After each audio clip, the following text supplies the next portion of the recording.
غفلت نہ کر خدا کی قسم، واللہ وہ اب بھی تیرے سلام کا جواب دیتے ہیں۔ تمامی حضرات، آقا دو عالم نور مجسم شاہ بنی آدم رسول محتشم امام الانبیاء اشرف الانبیاء افضل الانبیاء احمد مجتبی جناب محمد مصطفیٰ صلی اللہ علیہ وسلم کی بارگاہ اقدس کے اندر ہدیہ درود و سلام کا نذرانہ پیش کیجیے۔ اللہم صلی علی محمد وعلی آل محمد مبارک وسلم۔ شوق و ذوق کے ساتھ حضور سرور عالم صلی اللہ تعالی علیہ وسلم کی بارگاہ اقدس کے اندر دوبارہ سے درود و سلام پیش کریں۔ الصلاۃ والسلام علیک یا رسول اللہ وعلی آلک واصحابک یا سیدی یا حبیب اللہ۔ غم سبھی راحت و تسکین میں ڈھل جاتے ہیں، غم سبھی راحت و تسکین میں ڈھل جاتے ہیں، جب کرم ہوتا ہے حالات بدل جاتے ہیں، جب کرم ہوتا ہے حالات بدل جاتے ہیں۔ ان کی رحمت ہے خطا پوش گناہ گاروں کے لیے، ان کی رحمت ہے خطا پوش گناہ گاروں کے لیے، کھوٹے سکے سرے بازار بھی چل جاتے ہیں۔ اس میں محمد صلی اللہ علیہ وسلم، اس میں محمد کا وظیفہ ہے ہر ایک غم کا علاج، اس میں محمد کا وظیفہ ہے ہر ایک غم کے لیے علاج، لاکھ خطرے ہوں اسی نام سے ٹل جاتے ہیں، لاکھ خطرے ہوں اسی نام سے ٹل جاتے ہیں۔ امت احمد مختار نہیں ہو سکتے، امت احمد مختار نہیں ہو سکتے، اور ہیں اور جہنم میں جو جل جاتے ہیں، اور ہیں جو جہنم میں جل جاتے ہیں۔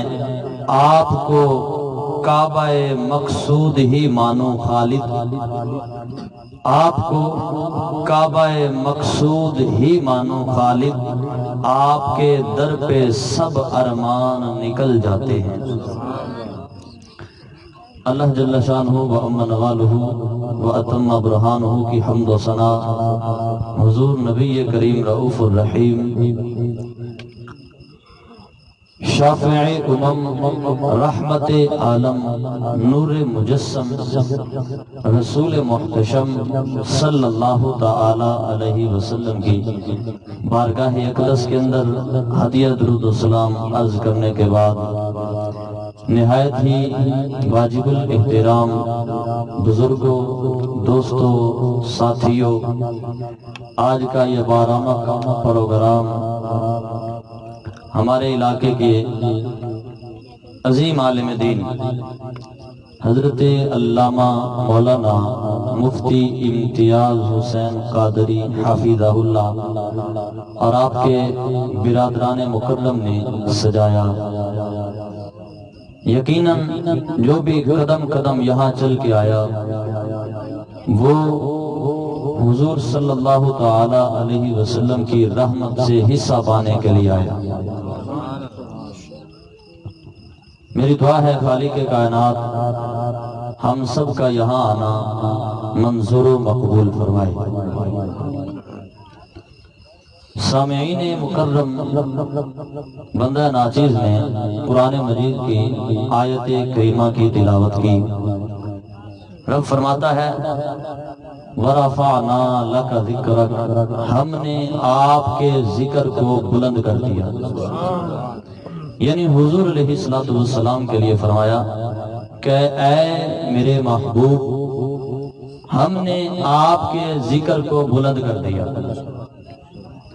ایک بندہ جس کے متعلق کوئی بڑے لوگ پرائم منسٹر، وزیر اعلیٰ، کوئی بڑے عہدے کا مالک ہے، یہ بندہ بہت شریف ہے، بہت اچھا ہے، بہت مقام و مرتبے والا ہے، بڑی عزتوں والا ہے، تو یقین کر لیتے ہیں۔ لیکن میرا رب اپنے محبوب صلی اللہ تعالی علیہ وآلہ وسلم کی عزتوں، عظمتوں، رفعتوں کو بیان کرتے ہوئے فرما رہا ہے وَرَفَعْنَا لَكَ ذِكْرَكَ، اے میرے نبی ہم نے آپ کے ذکر کو بلند کر دیا، آپ کے ذکر کو بلند کر دیا۔ اور یقیناً اللہ کے نبی اور وہ نبی جس کے ہم امتی ہیں، امام الانبیاء سید الانبیاء صلی اللہ تعالی علیہ وسلم سارے نبیوں کے سردار ہیں، سارے نبیوں کے سردار ہیں۔ اللہ تعالیٰ نے آپ کے علاوہ جتنے بھی انبیاء تھے سب کو بہت ہی مرتبے دیے، بہت ہی مقامات دیے، عزتیں عطا کی، عظمتیں عطا کی، شانیں عطا کی، رفعتیں عطا کی، لیکن جو میرے نبی علیہ السلام کو شانیں عطا کی، عظمتیں عطا کی، رفعتیں عطا کی، مقام کی بلندیاں عطا کی، اس کی مثال کسی میں بھی نہیں ملتی۔ آپ اشرف الانبیاء ہیں، افضل الانبیاء ہیں۔ آپ کی سیرت کی ہر ایک پہلو کو دیکھا جائے، آپ کے کردار کو دیکھا جائے، آپ کے گفتار کو دیکھا جائے، آپ کے وقار کو دیکھا جائے، آپ کی صورت کو دیکھا جائے، اخلاق کو دیکھا جائے، تو ان میں سے ہر ایک پہلو اس کی مثل دنیا میں کہیں بھی نہیں ملتی۔ کافر آتے ہیں، کوئی اخلاق کو دیکھ کر مسلمان ہو رہا ہے، کوئی حسن کو دیکھ کے مسلمان ہو رہا ہے، کوئی کردار کو دیکھ کے مسلمان ہو رہا ہے، کوئی گفتار کو دیکھ کے مسلمان ہو رہا ہے۔ یعنی حضور علیہ السلام وہ نبی ہیں کہ جن کا ہر ایک پہلو اپنے اندر ایک نمونہ لیے ہوئے ہے۔ قیامت تک جو بھی حضور کی گفتار سنے گا، احادیث کو سنے گا، آپ پہ نازل شدہ قرآن کریم کی تلاوت کرے گا، آپ کے ہر پہلو کو دیکھے گا تو اس میں اس کے ایمان کی جھلک نظر آئے گی، سینہ منور ہوگا، اس کو ایمان لانے پہ مجبور کر دے گا۔ آپ کا تذکرہ خیر اتنا بلند ہے، اتنا مقام والا ہے کہ ایک کافر بھی آپ کی شان بیان کیے بغیر نہیں رہ سکتا۔ آپ دیکھیں حدیث میں آتا ہے ابو جہل، ابو لہب آپ کو صادق و امین کہتے تھے لیکن تھے منافق، یہ الگ بات ہے، کوئی ایمان نہیں لائے لیکن آپ کی تعریف کیے بغیر نہیں رہ سکے۔ صادق بھی کہتے تھے، امین بھی کہتے تھے، شریف بھی کہتے تھے، سب مانتے تھے کہ آپ حق ہیں، لیکن پھر بھی آپ پر ایمان نہیں لاتے تھے۔ یعنی کافر بھی آپ پر تعریف کیے بغیر، آپ کے گفتار کی، اخلاق کی، ذات مقدس کی تعریف کیے بغیر نہیں رہ سکتا۔ تو وہ کون ہے کہ جس کے متعلق میرا رب فرما رہا ہے وَرَفَعْنَا لَكَ ذِكْرَكَ، اے اللہ کے نبی ہم نے آپ کے ذکر کو بلند کر دیا۔ اللہ جل شانہ و منوالہ نے جتنے بھی انبیاء آئے سب کو بہت زیادہ معجزات عطا کیے، ہر ایک نبی کو معجزہ عطا کیا، لیکن میرے نبی سراپا معجزہ بن کے آئے، میرے نبی سراپا معجزہ بن کے آئے۔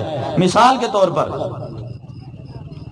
اگر جتنے بھی انبیاء ہیں ان کی عظمتوں کے مقابلے میں، ان کے معجزات کے مقابلے میں حضور کے معجزے کو پرکھا جائے تو یقیناً حضور کو میرے رب نے جو بھی معجزہ عطا کیا ہے وہ ان سے افضل و اعلیٰ ہو جاتا ہے۔ حضرت آدم علی نبینا علیہ الصلوۃ والسلام، آپ پہلے انسان ہیں، اللہ کے نبی ہیں، آپ کو آپ کے متعلق اللہ تعالیٰ نے فرشتوں کو حکم فرمایا کہ اے فرشتوں آدم کو سجدہ کرو۔ اگرچہ حقیقت میں نور محمدی ودیت میں تھا، پیشانی میں تھا، تب ہی سجدہ ہوا، لیکن آپ کی فضیلت ہے، آپ کے مقام میں یہ بیان ہوا کہ اللہ تعالیٰ کے وہ نبی حضرت آدم کہ جن کے متعلق اللہ تعالیٰ نے فرشتوں کو حکم فرمایا کہ اے فرشتوں اسجدوا لآدم، سارے کے سارے فرشتوں آدم کو سجدہ کر دو۔ لیکن اس عمل میں ذات باری تعالیٰ خود شریک نہیں ہے، یعنی یہ نہیں کہا ہے فرشتوں میں بھی سجدہ کرتا ہوں معاذ اللہ، ایسا نہیں کہا۔ ذات باری تعالیٰ خود شریک نہیں ہے۔ معجزہ یہ حضرت آدم کے لیے ہے کہ اے فرشتوں آدم کو سجدہ کر دو، لیکن یہ نہیں کہا میں بھی یہ کرتا ہوں تم بھی یہ کرو۔ لیکن اسی معجزے کو جب حضور علیہ السلام کے مقابلے میں دیکھا جائے تو میرے نبی وہ ہیں کہ جن کے متعلق اللہ تعالیٰ نے فرمایا ان اللہ و ملائکتہ یصلون علی النبی، بے شک ذات باری تعالیٰ اور اس کے سارے فرشتے میرے نبی پر درود بھیج رہے ہیں۔ سبحان اللہ۔ فرشتوں کا سجدہ کرنا حضرت آدم کے لیے ایک الگ بات ہے، اس میں ذات باری تعالیٰ شامل نہیں ہے، لیکن حضور علیہ السلام کی ذات پر صلاۃ و سلام بھیجنا، برکتوں رحمتوں کا نزول کرنا، عزتوں عظمتوں کا نزول کرنا، اس میں ذات باری تعالیٰ خود شریک ہے۔ فرما رہا ہے ان اللہ، بے شک اللہ، و ملائکتہ، اس کے سارے فرشتے میرے نبی علیہ السلام پر درود بھیج رہے ہیں۔ آگے حکم فرما رہا ہے یا ایھا الذین آمنوا صلوا علیہ وسلموا تسلیما، اے میرے لوگوں، اے ایمان والو، اے میرے بندو، تم بھی اس نبی کی عزت و عظمت پر درود و سلام کا نذرانہ پیش کرو۔ اس کے بعد حضرت نوح علیہ السلام، آپ کو اللہ تعالیٰ نے بہت ہی مرتبہ عطا کیا، آپ کو معجزہ عطا کیا، اللہ کے نبی ہیں۔ معجزہ کیا ملا کہ آپ نوع ثانی کے باپ شمار ہوتے ہیں، دوسری نسل انسانوں کے لیے۔ پہلے تھے حضرت آدم، بعد میں جب طوفان نوح آیا پھر 80 جوڑے رہ گئے تھے، اس سے آگے یہ نسل کشی ہوئی اور سارے لوگ چلے۔ تو آپ کو اس لیے اس لوگوں کے لیے، لوگوں کے لیے باپ ثانی کا درجہ دیا جاتا ہے۔ اللہ کے نبی ہے، بہت زیادہ مقام ملا ہے، بہت زیادہ مرتبہ ملا ہے۔ معجزہ کیا ملا ہے کہ آپ کو حکم فرمایا کشتی بنا دو، پھر اتنا بڑا طوفان آیا کہ دنیا کی ہر چیز کو غرق کر دیا، لیکن اس طوفان نوح نے حضرت نوح کی کشتی کو کوئی بھی نقصان نہیں پہنچایا۔ یہ عرض کر رہا مائک، حضرت نوح کے جو طوفان نوح آیا ہے اس نے حضرت نوح کی کشتی کو کوئی بھی نقصان نہیں پہنچایا۔ پانی تھا، پانی پہ کشتی تیرتی رہی، لیکن اسی معجزے کو جب حضور کی ذات میں دیکھا جائے تو بدرجہ اتم نظر آتا ہے، بدرجہ اکمل نظر آتا ہے۔ تفسیر رازی میں حضرت امام راضی رحمت اللہ علیہ آپ ایک واقعہ نقل کرتے ہیں، اس کو شیخ عبدالحق محدث دہلوی نے مدارج النبوہ کی جلد پہلی میں بھی درج کیا ہے۔ امام راضی رحمت اللہ علیہ آپ فرماتے ہیں تفسیر میں کہ ابو جہل کا بیٹا اکرمہ، یہ اسلام لانے سے پہلے کی بات ہے، حضرت اکرمہ پانی کے کنارے پہ بیٹھے ہیں، حضور علیہ السلام کا گزر ہو رہا ہے، جا رہے ہیں، آگے اکرمہ بیٹھا ہے، بلا کے کہتا ہے آپ اگر صادق ہیں، سچے ہیں تو اس پانی کے فلاں کنارے پر ایک پتھر پڑا ہے، آپ اس کو آواز دیں وہ پانی پر تیرتا ہوا آ جائے۔ کیا کہا کہ فلاں کنارے پر ایک پتھر پڑا ہے، آپ اس کو حکم کر دیں وہ پانی پر تیرتا ہوا آ جائے۔ حضور علیہ السلام نے اشارہ فرمایا، پتھر اپنی جگہ سے اٹھا اور پانی پر تیرتا ہوا آپ کے قدموں میں آ جاتا ہے۔ نعرہ تکبیر، نعرہ رسالت، نعرہ حیدر، میران مصطفیٰ سرکار کی آمد، منٹھار کی آمد، مکی کی آمد، مدنی کی آمد، طٰہٰ کی آمد، یاسین کی آمد، نعرہ رسالت۔ اب حضور علیہ السلام نے اشارہ فرمایا، وہ پتھر اپنی جگہ سے اٹھتا ہے، حضور کے قدموں میں آ جاتا ہے۔ میرے حضور فرماتے ہیں اکرمہ اور بتا، کیا یہ تیرے لیے کافی نہیں ہے؟ تو اکرمہ نے کہا یا رسول اللہ، میں چاہتا ہوں کہ اس پتھر کو آپ دوبارہ اشارہ کرے، یہ اپنی جگہ پہ واپس چلا جائے۔ میرے حضور اس کو دوبارہ اشارہ کرتے ہیں، وہ پتھر اٹھتا ہے، پانی پر تیرتا ہوا واپس اپنی جگہ پہ چلا جاتا ہے۔ اب مقابلہ کریں کہ حضرت نوح کی کشتی لکڑی کی بنی ہوئی ہے اور لکڑی کا کام ہے کہ پانی پہ تیر جاتی ہے، پتھر کا کام ہے ڈوب جاتا ہے۔ میرے حضور علیہ السلام کو یہی معجزہ بدرجہ اتم ملا کہ پتھر کو اشارہ کیا، پانی پر تیرتا ہوا حضور کے قدم میں آ جاتا ہے۔ پتھروں کو اشارہ کیا، اپنی جگہ سے اٹھتا ہے، تیرتا ہوا آ بھی جاتا ہے، آپ کی نبوت کی گواہی بھی دیتا ہے، پھر آپ کے اشارے سے واپس اپنی جگہ پہ بھی چلا جاتا ہے۔ حضرت نوح کی کشتی لکڑی کی تھی، حضور علیہ السلام نے پتھر کو حکم فرمایا، لکڑی کا کام ہے تیرنا، پتھر کا کام ہے ڈوبنا، لیکن اس کے مخالف ہوا۔ حضور کا حکم تھا، اشارہ نبوت کیا تھا، جیسے اشارہ ملا پتھر تیرتا ہوا پانی پر تیرتا ہوا آپ کے قدموں میں آ جاتا ہے۔ اس کے بعد یہی انداز